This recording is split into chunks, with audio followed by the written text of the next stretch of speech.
आपने अक्सर prelims examination में सिंप्लीफिकेशन में ऐसे क्वेश्चंस को देखा होगा, लेकिन अक्सर हम ऐसे क्वेश्चंस को छोड़ देते हैं, हमें लगता है कि ये टाइम टेकिंग होगा। बट अगर मैं आपसे कहूं कि विद इन 2 to 3 सेकंड आप इस क्वेश्चन का आंसर निकाल सकते हो, तो क्या आप इसमें बिलीव कर पाएंगे? आइए मैं आपको करके दिखाता हूं।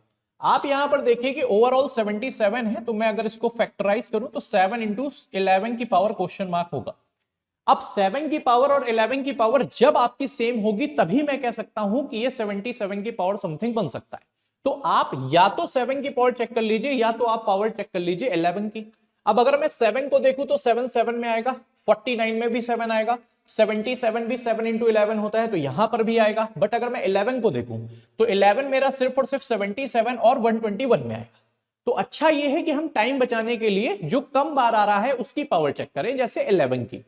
अब हमने यहां से देखा कि ये 11 की पावर 3.4 होगा, तो 3.4 मेरा यहां से आया, प्लस ये हमारा 121 11 का स्क्वायर होता है, तो 11 के स्क्वायर की पावर 5.85, तो 5.585 का डबल अगर हम करें तो इट विल बी 11.7।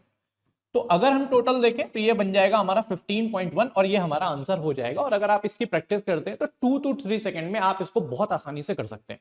और यही आपके सिलेक्शन के लिए सबसे इंपॉर्टेंट होता है, क्योंकि सिलेक्शन जब हम उन स्टूडेंट्स का होता है जिनकी अप्रोचेस बहुत अच्छी होती है। क्योंकि एग्जामिनेशन में क्वेश्चंस को तो सारे स्टूडेंट कर लेते हैं, आप उसको कितनी जल्दी परफॉर्म कर सकते हैं वही आपके लिए सबसे इंपॉर्टेंट होता है। और उन्हीं अप्रोचेस को हम लोग लेकर आए हैं आप लोगों के लिए बैंकिंग फाउंडेशन बैच। ये आपके सारे के सारे एग्जाम, जितने भी बैंकिंग एंड इंश्योरेंस के एग्जाम है, वो सारे के सारे यहां पर कवर अप करने वाला है। ये बैच ऑलरेडी आपका स्टार्ट हो चुका है, 1 साल की वैलिडिटी है।